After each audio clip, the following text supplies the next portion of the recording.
Bismillahirrahmanirrahim.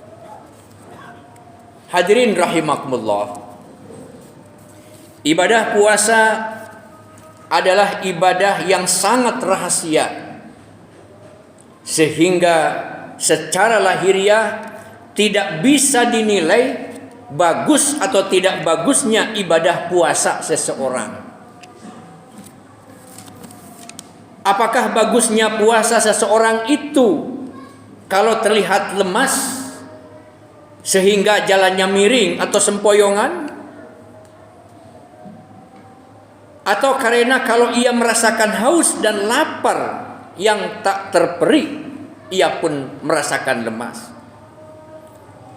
Atau sebaliknya, yaitu yang kelihatannya segar bugar seperti tidak berpuasa, itu pun tidak. Karenanya sejak dulu sampai sekarang belum pernah ada satu lomba atau festival ibadah puasa.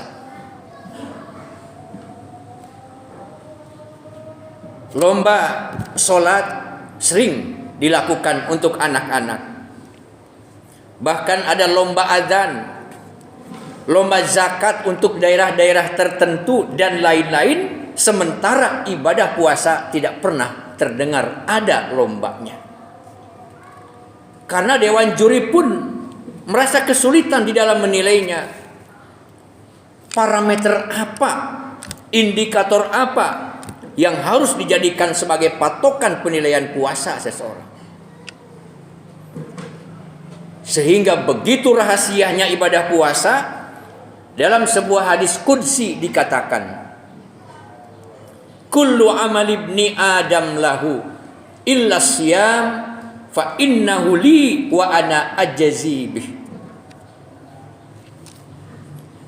Setiap amal manusia adalah untuknya kecuali untuk puasa. Sesungguhnya puasa itu adalah untukku dan aku akan membalasnya. Hadis riwayat Ahmad dan Imam Muslim. Akan tetapi hadirin yang berbahagia, keberhasilan ibadah puasa bisa dilihat secara kasat mata. Maka seperti apakah tolak ukur atau tolok ukur untuk mengukur keberhasilan berpuasanya seseorang atau bahkan kita? Dapat dilihat pasca menunaikan ibadah puasa, bukan pada saat ibadah puasa. Misalnya semakin getol ibadahnya, amalannya kian bagus dan terpuji terhadap sesama. Ini diantara indikator-indikator daripada keberhasilan ibadah puasa yang terangkum di dalam tujuan ibadah puasa, yaitu la'allakum tattaqun. Derajat takwa adalah derajat yang paling tinggi, kualitas manusia yang paling tinggi di hadapan Allah dan bahkan juga di hadapan manusia. Maka apa sajakah tanda-tanda keberhasilan ibadah puasa yang merujuk kepada la'allakum tattaqun sebagai tingkat kualitas manusia yang paling tinggi? Yang pertama, semakin disiplin dan menaati aturan. Bagaimanakah ibadah puasa ini mendidik manusia agar mereka disiplin dan taat terhadap aturan? Melalui ibadah puasa kita dididik untuk itu. Pada saat kita berpuasa, kapan kita boleh makan? Kapan kita harus menahan? Dan kapan kita boleh berbuka puasa? Siapapun orangnya, setinggi apapun pangkatnya, maka makan sahur itu batas waktunya sampai terbit fajar atau sampai waktu subuh. Dan siapapun orangnya yang melewati waktu itu, maka puasanya tidak sah.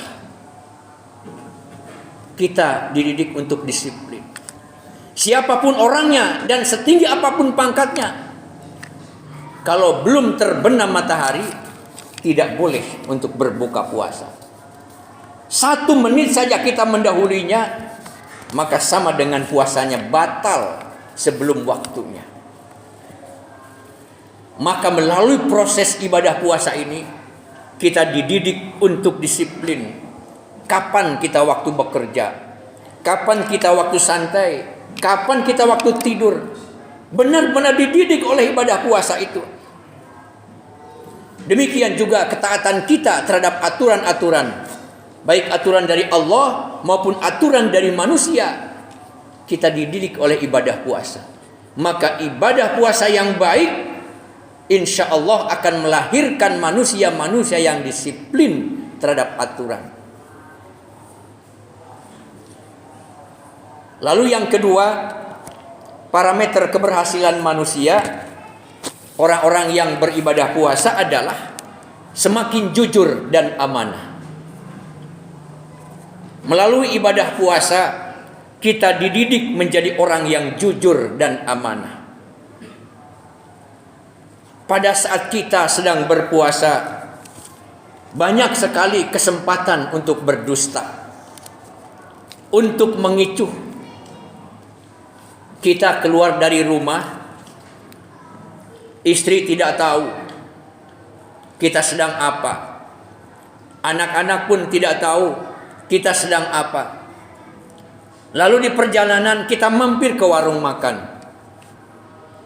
atau kita menenggak es cendol di perjalanan karena hausnya. Istri tidak akan pernah tahu, anak-anak pun tidak akan pernah tahu, tetangga dan saudara kita pun tidak tahu. Tapi mengapa hal itu tidak kita lakukan? Jawabannya adalah karena kita sedang berpuasa. Maka ibadah puasa itu melatih kita untuk jujur. Orang-orang yang menunaikan ibadah puasa dengan sebaik-baiknya, akan lahirlah manusia-manusia yang jujur, manusia-manusia yang amanah. Kejujuran dan amanah adalah salah satu ciri orang yang berkualitas tinggi. Maka seorang pemimpin, sebenarnya aspek yang pertama adalah jujur dan amanah. Lalu yang ketiga, parameter keberhasilan ibadah puasa, kalau pasca ibadah puasa, dia semakin sabar di dalam kehidupannya. Sabar di dalam menghadapi permasalahan. Sabar di dalam mengendalikan nafsu. Sabar di dalam melaksanakan segala perintah Allah dan menjauhi larangannya. Karena melalui ibadah puasa, kita dididik untuk menjadi orang yang sabar.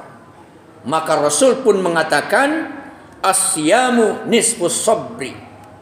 Puasa adalah sebagian daripada sabar.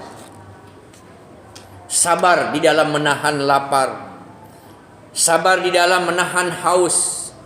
Ini berarti sabar di dalam mendapatkan penderitaan. Sabar di dalam melaksanakan kewajiban, karena ibadah puasa itu sendiri adalah kewajiban. Dan sabar di dalam menahan hawa nafsu, karena pada saat ibadah puasa kita kendalikan nafsu-nafsu keburukan, nafsu-nafsu angkara murka kita kendalikan. Bukan kita bunuh, tetapi kita kendalikan kepada yang hak. Inilah didikan kita pada saat kita berpuasa. Maka orang yang berpuasa dengan baik, meresapi makna dan nilai-nilai di dalamnya, dalam hidupnya akan semakin sabar di dalam menghadapi berbagai masalah hidup. Yang keempat, indikator keberhasilan daripada ibadah puasa adalah semakin peka terhadap sesama. Maka orang yang memahami ibadah puasa, jiwanya akan semakin peka, semakin empati, merasakan apa yang sedang dirasakan oleh orang lain, yaitu dengan cara banyak memberi, dan banyak menolong terhadap sesama. Terlebih pada saat bulan Ramadan adalah momen yang sangat tepat untuk banyak memberi terhadap sesama. Rasul pun mengatakan bahwa bulan Ramadan adalah sebagai syahrul jud, bulan untuk berderma, bulan untuk banyak memberi. Mereka yang di dalam dirinya penuh dengan hati yang cinta kasih terhadap sesama, yang dipenuhi oleh sifat welas asih, suka beramal, gemar bersedekah, mudah memaafkan, lemah lembut, santun, terbukti frekuensi magnetiknya yang berada di dalam dirinya kisarannya berada pada 400 sampai 500 Hz. Sebaliknya, mereka yang suka membenci, emosional, suka menyalahkan orang lain, mudah marah, suka dendam, iri hati, egois di dalam berbagai hal, hanya memikirkan kepentingan dirinya sendiri. Orang seperti ini mempunyai frekuensi magnetik yang sangat rendah. Dan hal inilah yang menjadi penyebab awal tumbuhnya atau timbulnya berbagai macam penyakit di dalam dirinya.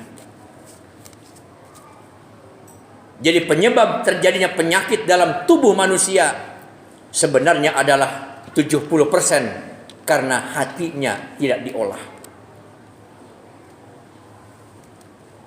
Demikian menurut penegasan Profesor Hawkins dari Amerika Serikat. Bahkan ia melanjutkan bahwa dari sudut pandang medis, bahwa pikiran itu sangat luar biasa pengaruhnya terhadap kesehatan dan penyakit seseorang. Inilah sebabnya sakitnya kita 70% karena pikiran dan hati kita. Hadirin kaum muslimin sidang Jumat rahimakumullah. Maka puasa yang bagaimanakah yang akan mampu melahirkan manusia-manusia yang berkualitas seperti itu? Adalah puasa yang diniatkan karena Allah. Puasa yang dilandasi karena iman dan hanya mengharapkan ridho Allah, sehingga melaksanakan puasa dengan sebaik-baiknya dan meresapi makna dan nilai yang terkandung di dalam ibadah puasa itu. Yang oleh Imam Al-Ghazali dikatakan sebagai puasanya khawasul khawas, puasanya paling tinggi. Puasa inilah yang akan melahirkan manusia-manusia yang luar biasa, yang berkualitas tinggi, yang dalam bahasa Al-Quran adalah la'allakum tattaqun, yaitu derajat orang-orang yang bertakwa. Hadirin rahimakumullah, karenanya mari kita laksanakan ibadah puasa dengan sebaik-baiknya, agar ibadah puasa benar-benar mampu mendidik diri kita dan melahirkan diri kita menjadi orang yang jauh lebih baik dari apa yang ada pada saat ini. Semoga Allah Subhanahu wa ta'ala senantiasa memberikan kekuatan lahir dan batin.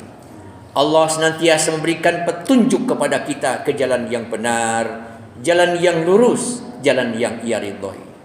Barakallahu li wa lakum fil Qur'anil azim wa nafa'ani wa iyyakum bima fihi minal ayati wal dzikril hakim wa taqabbalallahu minni wa minkum tilawatah innahu huwas samiul alim.